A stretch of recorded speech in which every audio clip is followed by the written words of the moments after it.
E aí, gente, focando nos estudos, não parando. Nossa, professora, quanto tempo? Calma, relaxa, voltamos à tona, né? Afinal de contas, aí, ó, tá chegando o grande dia. Não podemos parar. Então, vamos lá. E aí, o que seria a transição demográfica? Esse conteúdo, olha só, foi dado no sétimo ano e agora no nono e no primeiro de novo, no ensino médio, no nono ano e no primeiro do ensino médio. Então, a gente não parou, né? Eu não sei se vocês estão lembrados, né, que o primeiro censo demográfico, ele ocorreu no século XIX, em 1872, tá, gente? Ele constatou que naquela época, lembrando que naquela época a população tinha como base econômica a agricultura, tá legal, gente? Então, a população daquela época era apenas de 10 milhões de habitantes, né? Com o passar dos anos, né? Aí sim que essa população aí foi modificando, foi crescendo, principalmente em 1900 já, aí quando chega no século XX, o número de pessoas vão aumentando, vão aumentando. Então, o crescimento, né, o intenso crescimento brasileiro, ele vai, né, se dando sobre a cultura de famílias, com grande número de filhos, dos fluxos migratórios que ocorriam ao longo do processo do povoamento, né?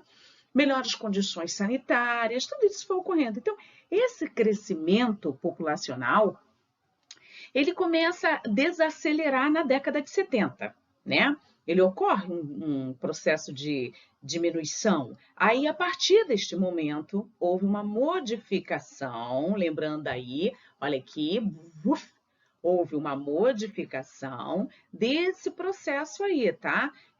Foram vários os fatores, os fluxos das pessoas da zona rural para as cidades, que é o famoso êxodo rural, né?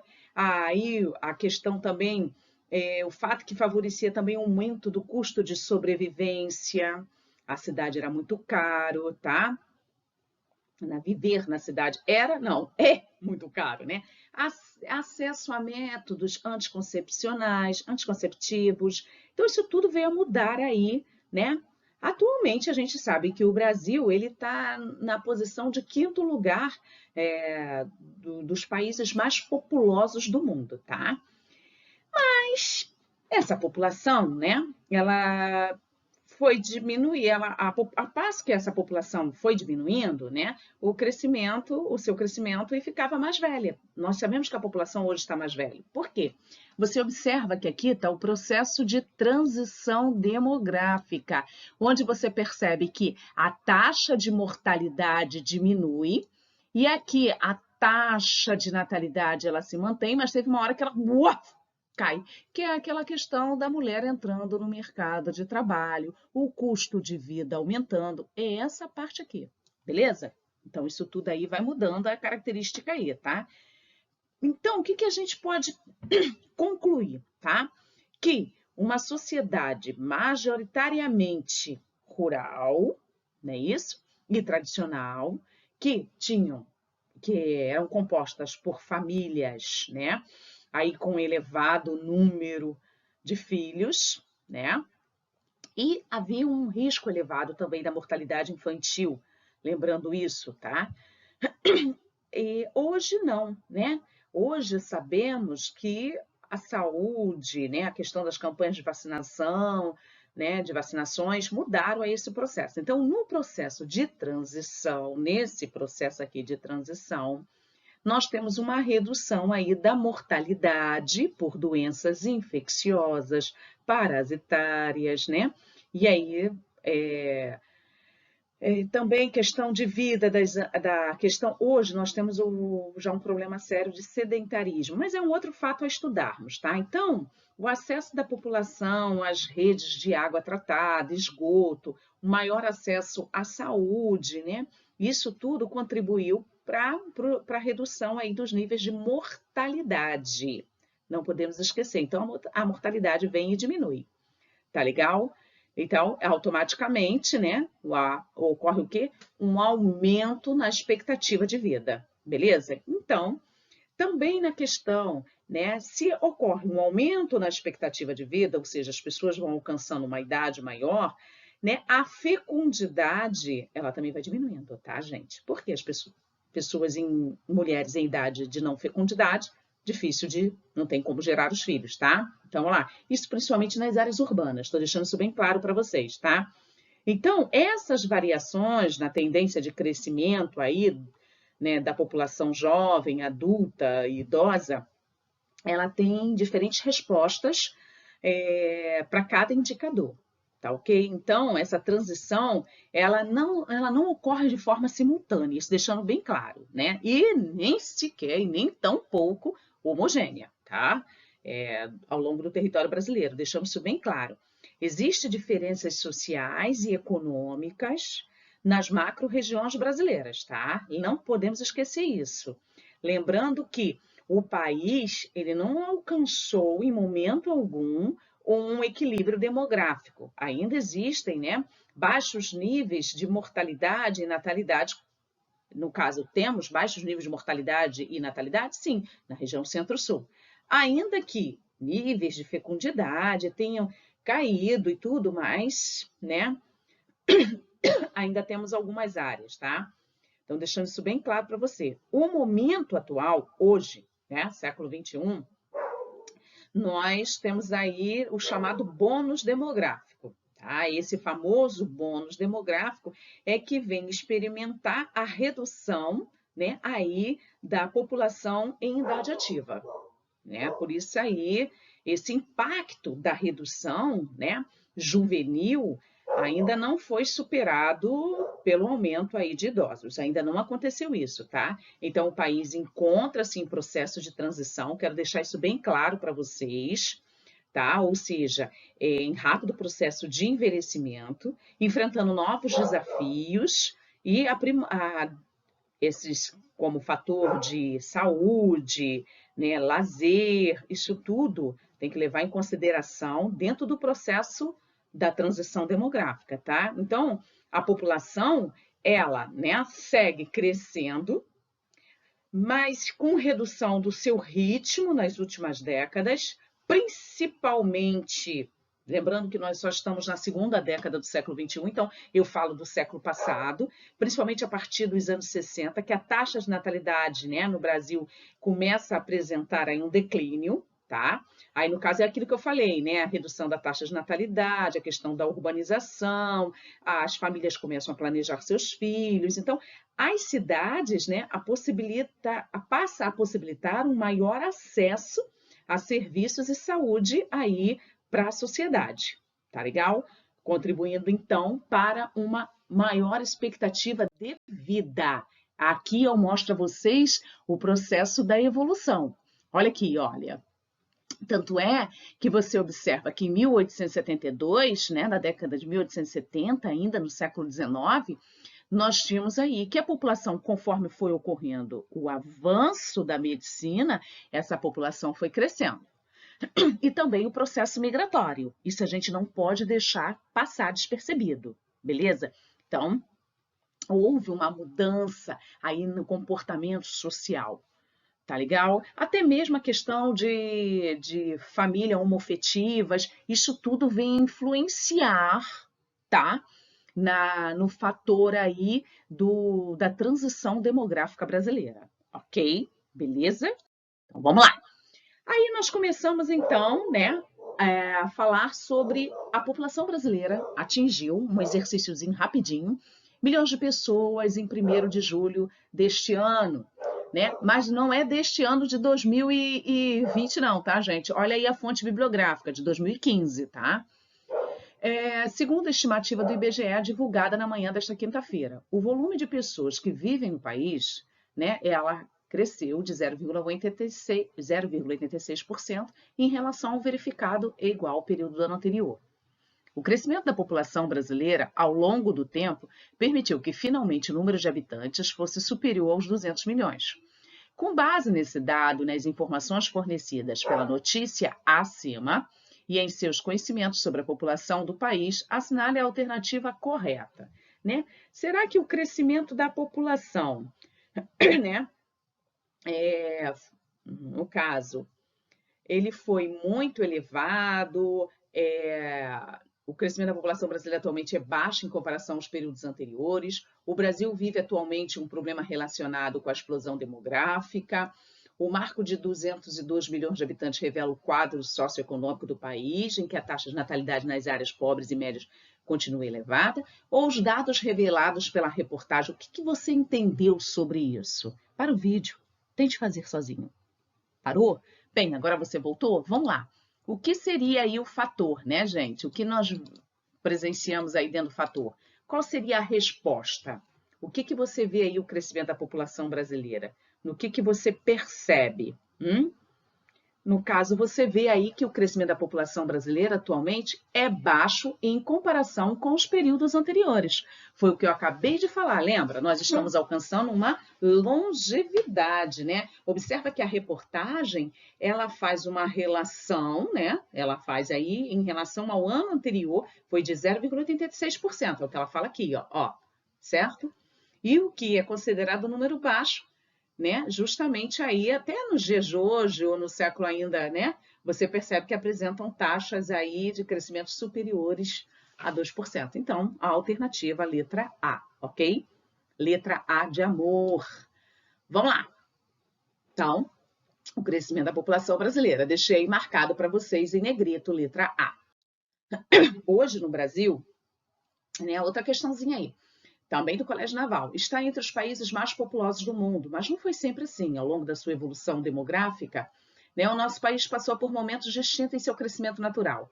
Em relação ao crescimento natural brasileiro, com base no texto acima, é correto afirmar o quê, gente? O que você vê? Aí tem, né, as alternativas mostrando a vocês, né, onde a letra A diz que foi muito elevado entre o final do século XIX e a primeira metade do século XX, uma vez que a maioria da população residia na área rural e tinha muitos filhos, contribuindo assim para elevadas taxas de natalidade no país. Então, foi muito elevado entre o final do século XIX e a primeira metade do século XX?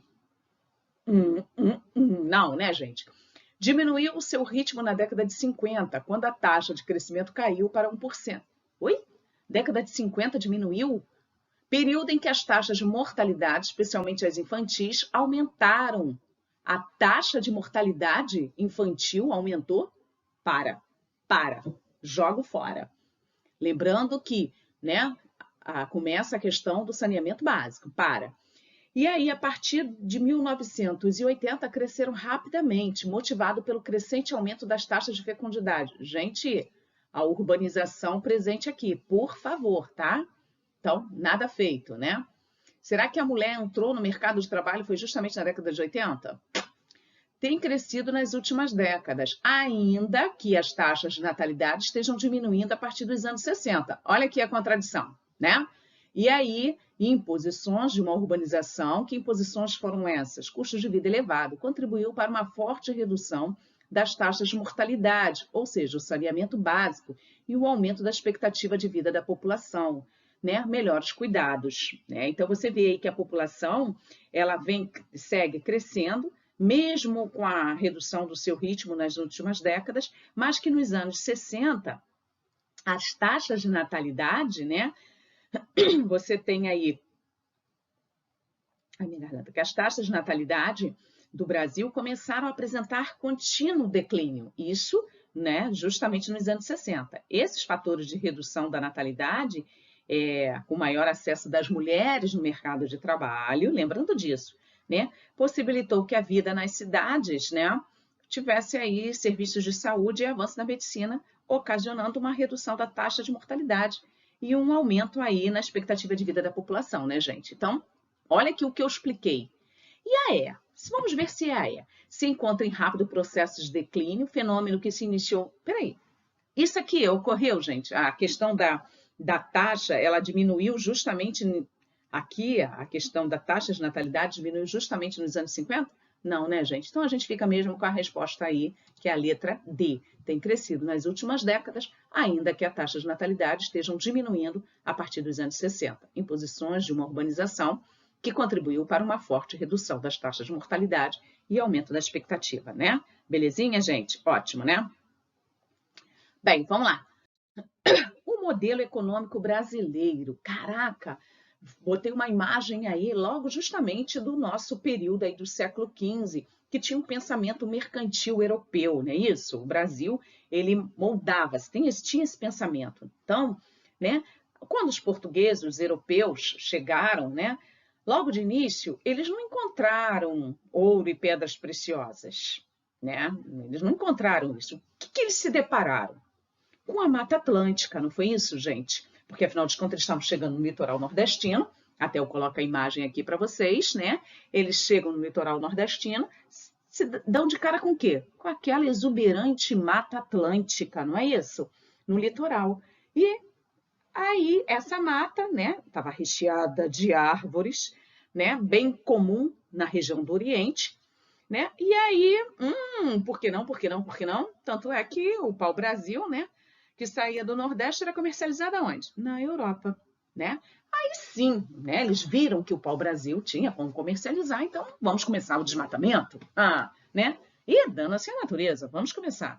E aí, mais tarde, no século XVI, eu não sei se vocês estão lembrados, que foi introduzido a cana-de-açúcar, né? Aí, poxa, um clima tropical, o solo fértil do Nordeste.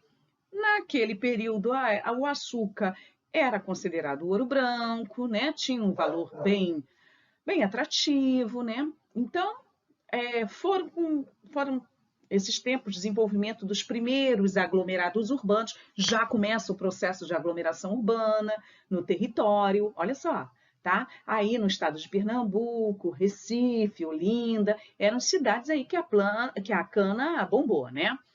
E aí, né, não esquecendo, né, que o açúcar era produzido com a mão de escrava negra africana e exportado, beleza? E ia-se embora, né? Aí, séculos depois, né, o Brasil também, como é que se diz? Ele investiu também, séculos mais tarde, aí na questão do produtor de carne bovina. Mas o principal aí era aí, no século seguinte, o que ele descobre, gente? Logo depois, no século XVII, ele vem a descobrir na região sudeste o ouro, né? Aí, onde está localizada as Minas Gerais, a produção aurífera, né? Enche os olhos aí, perdura mais ou menos quase uns 100 anos, e aí possibilitou o enriquecimento de várias pessoas.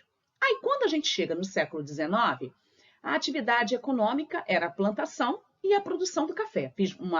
Né? Essa planta, lembrando, é asiática, né? Ela justamente foi a locomotiva da nossa economia brasileira, né? Justamente nos tempos imperiais. E aí, né, foi desenvolvendo aí o processo industrial. Foi justamente com o acúmulo do capital no Sudeste que veio a favorecer os grandes investimentos aí na atividade industrial. Não vamos esquecer que foi justamente, né, com o lucro obtido através das exportações do café, é que a gente tinha recursos para investir na indústria. Aí veio a crise cafeeira, nos anos 20, né? Que aí foi o estopim para a industrialização brasileira, que continua em plena expansão. A gente não pode esquecer isso, tá, gente? Aí você vê que as regiões brasileiras, né, elas apresentam atividades econômicas bem diferentes. Vamos lá. No Sudeste, a região a qual estamos, né, tem o seu auge de industrialização nos anos 50, né, e que atingiu essa região, né, foi de forma positiva, estavam as melhores condições de infraestrutura por causa do capital, do acúmulo de capital propiciado pela produção cafeeira, não podemos esquecer disso, né?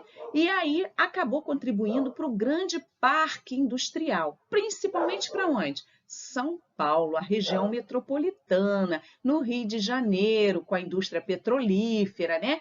E aí, né, mais tarde, com importantes recursos minerais, o ferro e o manganês, também encontrado aonde? Em Minas Gerais. Isso tudo aonde, gente? Olha bem, na região sudeste. Olha que região rica, né? Lembrando aí do quadrilátero ferrífero de Minas, tá? E também nós não podemos esquecer, né, esses minerais lá do quadrilátero ferrífero, eles são exportados justamente aonde? Pelo Porto de Tubarão, no Espírito Santo. Falei dos 4 estados aí, né? Então nós temos o petróleo, a cana-de-açúcar e o sal marinho, que estão presentes na economia aqui justamente da região sudeste, tá?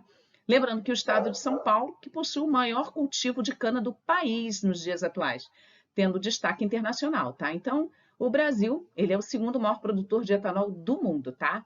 O primeiro, só para conhecimento de vocês, são os Estados Unidos, tá? Também sabemos que, né, você tem aí na região sul, né, do país, está aqui em azul, destaque de vários setores econômicos brasileiros, né? Une-se aí com a criação de animais em larga escala.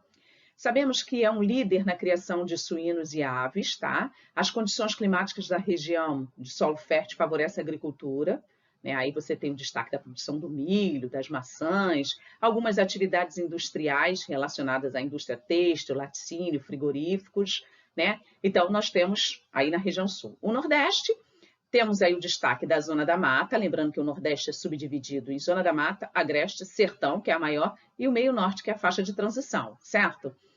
E nós temos aí no litoral nordestino, desde o Rio Grande do Norte até o sul da Bahia, a Zona da Mata, né? É onde possui a maior concentração de pessoas, o maior número das grandes cidades. Aí nós temos Salvador, Recife, Natal. Bem, a atividade econômica nessa região, né? Nós temos aí o turismo, os centros comerciais, também produção de petróleo, né? Tanto em terra quanto em mar, tá? E aí a produção de sal marinho no Rio Grande do Norte. E também atividades industriais, tá? E a produção do cacau na Bahia, não podemos esquecer disso. Região Centro-Oeste, gente, né? Mato Grosso aí com a presença da força pecuária, tá? No caso, criação intensiva e extensiva, né? Presença de tecnologia, né? E aí, geralmente, a pecuária extensiva é praticada nas áreas do Pantanal e do Mato Grosso, tá? As indústrias estão mais na região de Goiás e no Mato Grosso do Sul, tá legal? E você tem aí, no caso, indústria do ramo farmacêutico e de bebidas. A região norte, né? Essa regiãozinha aqui, região norte, né? Foi povoada recentemente, né? Alguns órgãos governamentais aí responsáveis pelo seu estímulo econômico foram criados na década de 60, tá? Dentre eles, a gente pode citar aí a Sudam, a Suframa, que é a Zona Franca de Manaus, tá? Esta última, né? Aí ela corresponde, que é a Zona Franca, o polo industrial que foi idealizado em 1967, tá? Que abriga grandes multinacionais e que propicia aí um enorme desenvolvimento industrial para a região, tá legal? Concentra 3 tipos de atividades, essa região, a comercial e a agropecuária e industrial, tá? E as áreas de produção industrial, elas são eletroeletrônicos, motocicletas e a química, tá? Perceberam que isso acaba, cada região tem um tipo de indústria, um tipo de desenvolvimento? Então, esses fatores locacionais de indústrias, né, é que interfere diretamente, né, na questão da distribuição das indústrias dentro do território ou de diferentes territórios, tá legal? Você tem aí, podemos considerar que existe uma disputa entre os diferentes lugares para atrair as empresas, a questão dos investimentos que vem oferecer, que é a questão da infraestrutura. Para você poder, né, para a gente poder entender o que atrai uma empresa, a questão da localização, nós temos que entender a questão da dinâmica histórica e geográfica, tá? A distribuição, a migração de empresas, as unidades, a região concentra mais indústria do que a outra. Aí você vai levar em consideração toda a infraestrutura daquela cidade. Esses fatores seria a mão de obra ampla e com qualificação profissional, logo a região centro-sul, que abrange o sul, sudeste e parte da centro-oeste, ela fica aí em destaque, tá? A disponibilidade de matéria-prima, então cada indústria ela vai se instalar de acordo com a disponibilidade de matéria-prima de cada região. Os incentivos fiscais, lembrando aí o que são incentivos fiscais, é o não pagamento de impostos, tá, gente? A famosa guerra fiscal. A existência de infraestrutura logística, que é a questão do transporte para saída do produto e entrada também. Então, Essa aí é uma estratégia adotada não só no Brasil, como no mundo inteiro, beleza? Há também a questão, gente, não posso esquecer, da questão da energia, né? Não adianta que uma indústria não vai se instalar onde não tem fonte de energia, seja ela hidráulica, solar, térmica, tá? E as leis trabalhistas e ambientais. Quanto mais a lei trabalhista e ambiental for branda, mais interesse, tá? E o mercado consumidor também, e as redes de serviços, ou seja, telecomunicações, ok? Né? E também as universidades que vai preparar aí o trabalho, beleza?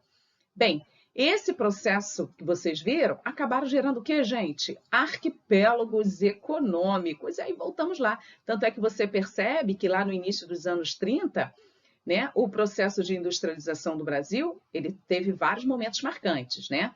E aí você diz que no período das décadas entre 30 e 70, né, principalmente no início da década de 30, foi estruturado aí um modelo primário exportador. Tanto é que só falávamos o quê? Em café, em algodão, em cana, em borracha, né? Aí só depois, né, com a crise do modelo agrário exportador, no fim de 29, a cada crise de 29, né? Aí, ao longo da década de 30, é que há uma relativização deste padrão econômico, que aí vem aí a crise do café, que faz com que diversas condições seja gerada para a indústria brasileira, estimulando aí a necessidade da produção de bens, né, no país, por conta aí das drásticas importações. Então, a concentração de riqueza na região sudeste, principalmente no Rio e São Paulo, que vocês acabaram de ver no mapa aqui, está destacada aí justamente aí dentro do pioneirismo da industrialização nacional, tá? Beleza, gente? Que aí seria a concentração da infraestrutura, que a gente vê aí na região sudeste, né? Você observa isso claramente. Você vê uma concentração da mão de obra qualificada, mercado consumidor, a rede bancária, questão de telecomunicações. Então, essa organização do espaço industrial brasileira, né, ela acaba levando a um certo destaque, né? E aí você vê que durante várias décadas no país, cada um apresentou uma fase, né? Aí nós vamos falar de Getúlio Vargas, né, de 29, depois migramos para Juscelino Kubitschek, depois regime de recessão, e depois governo Collor, Henrique Cardoso, até chegarmos hoje, né, aí com o Bolsonaro, beleza, gente? Então, lembrando que a década de 80, ela foi chamada de uma década perdida, né, porque tivemos um declínio econômico, por causa das décadas anteriores que tiveram um acelerado crescimento econômico. E aí a dívida chegou para a gente pagar, né? Aí o bicho pegou, tá legal? E aí, consequentemente, esse acelerado processo econômico, que nos gerou na década de 80 aí um pseudônimo de década perdida, também contribuiu para o processo de urbanização, né? Que teve início justamente no século XX. Lembrando aí que funcionou como um dos principais fatores para o deslocamento da população da área rural para a urbana. Lembrando aí a mecanização do campo. Por exemplo, né, você tem aqui, né, justamente de 1940 a 1950, o Brasil era um país de população predominantemente o quê? Rural. Beleza? Você vê aí, ó, população urbana e população rural. Você tinha um predomínio de população rural, ok? Aí você, depois, né, automaticamente, nos anos 70 aqui, ó, aqui já começa a declinar, nos anos 70, mais da metade de brasileiros já se encontrava onde? Nas áreas urbanas. Observa isso, gente, né? E a população rural, né, ela modifica os seus hábitos. Então, a urbanização, ela se materializa justamente a partir dos anos 70, né, com uma conjunção de diversos fatores, ok? Tais como desenvolvimento de setores secundários, ou seja, das indústrias, e do terciário nas áreas urbanas. Aí, e também não podemos esquecer da concentração fundiária nas áreas rurais, tá? Esses são um dos fatores. Então, os grandes centros urbanos, as pessoas de baixo poder aquisitivos, acabam sendo, né, obrigadas, né, a apresentar, como é que eu vou dizer, a viver em condições aí extremamente precárias, tá? Ou seja, sem direito nenhum, né, nenhum direito à cidade. Essa é a verdade, tá ok? Bem, levando a desigualdades econômicas. Olha aí o que eu já tinha dito, olha, desde o início do nosso processo de colonização. A região, olha só, o litoral sempre mais desenvolvido, no Nordeste o litoral, e aqui na região Sudeste e Sul, né, você vê aí, concentra Sudeste, né, a maior parte das indústrias do país, o que recebeu grande fluxo aí vindos de área rural. Principalmente de onde? Do Nordeste, ok, gente? Já a região Centro-Oeste, né, o processo de urbanização teve como principal fator o quê? A construção de Brasília, que atraiu milhares de trabalhadores, tá?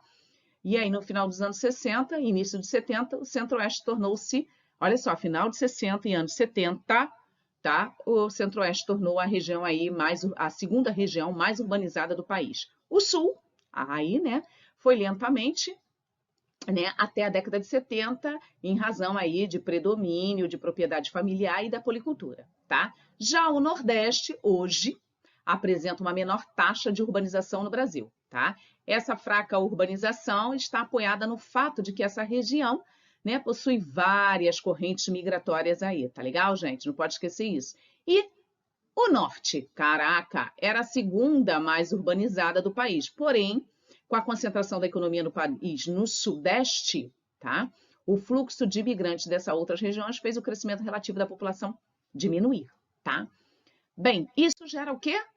Vamos lá fazer uns exercícios? Você tem aí, né, alguns problemas. Antes de eu falar isso aqui, não posso esquecer.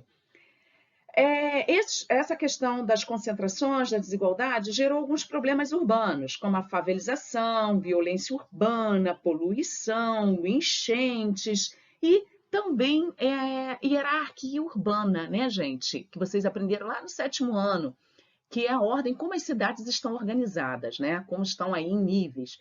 Aí você tem as cidades globais, que seriam aquelas cidades, né, que concentram elevados quantitativos populacionais, que têm um poder aquisitivo, que acabam sendo megacidades, que são as megacidades são cidades com mais de 10 milhões de habitantes, né? Onde nós temos também as metrópoles nacionais. No nosso caso, Brasília é uma metrópole nacional, né? Belo Horizonte, temos as metrópoles regionais e as megalópolis, que seria a junção, ou seja, a conurbação de duas ou mais metrópoles, né? E a rede urbana assim é formada. E aí, vamos lá? A urbanização é um dos traços fundamentais da modernidade. A urbanização, quando o crescimento da população urbana supera o da população rural, é um fenômeno que se verifica há mais de 2 séculos na Europa, que atingiu contornos mundiais ao longo do século XX. O Brasil inicia sua caminhada rumo à modernidade industrial, notadamente a partir da década de 30, o crescente êxito rural, além de uma drástica e acelerada no crescimento vegetativo. Resultar, inevitavelmente, em uma rápida e, por vezes, desorganizada urbanização. Sobre esse processo, assinale que apresenta corretamente o conceito e suas respectivas. Os aconselho, parar o vídeo e tentar fazer. Nesse caso, parou o vídeo, tentou fazer, lembrou os conceitos? Qual é a alternativa que vocês marcaram? Conurbação, né, gente? Superposição ou encontro de duas ou mais cidades em razão do seu conhecimento. Vamos lá. Os movimentos sociais urbanos. Oh, meu Deus, quantos movimentos sociais urbanos! O que seriam isso, os movimentos sociais urbanos? Né? Constitui uma nova questão da análise da relação de classes sociais, tá? Principalmente no que diz respeito às tradições de classes populares, né? Seriam aí contradições próprias das sociedades capitalistas, nada mais, nada menos que isso, ok? Seriam as carências em nível de apropriação de água, de esgoto, tanto é que eu boto aqui, ó, queremos moradia. Questão de coletivos, de atendimento, postos de saúde, clínica da família hoje em dia, a qualidade da vida, tá? Que vem afetar aí a população. Então, esses movimentos, eles têm surgido, né, das contradições que expressam aí dentro do cotidiano da população, tá? Então, pode ser entendido hoje como um fato que venha de ser diferenciador da sociedade capitalista atual. Esse é o X da questão. E existe uma divisão dentro desses movimentos sociais. É o conjuntural, que é aquele que surge para manifestar sobre uma causa específica, que possui um curto prazo de duração, como, por exemplo, a questão do preço da passagem. Esse aí é o conjuntural. Tá? Essas manifestações que ocorrem nas áreas urbanas é um conjuntural, um movimento social movimento social conjuntural. E tem o estrutural. Aí possui longo período de duração. Aí é movimento das feministas, esse aí é o estrutural. Ele vai durar mais tempo. Então, dentro do processo contemporâneo, né, o conjunto de pessoas que saíram de suas casas e vão manifestar a favor de um representante, de um partido ou de um governo, né, ou que ainda não defendem nenhum partido no Brasil, isso aí já é movimento social contemporâneo. Então, temos 3 aí, tá legal, gente? Não pode esquecer isso. Então, nós temos os famosos movimentos sociais. E aí eu boto uns exercíciozinhos aí para vocês, que fala sobre os novos movimentos sociais, que são diferentes das ações coletivas de antes, por eles politizarem a esfera privada e tornarem públicas as problemáticas das minorias sociais. Assim, dentre esses movimentos, o que nós vamos destacar aqui? Para o vídeo, vem com calma.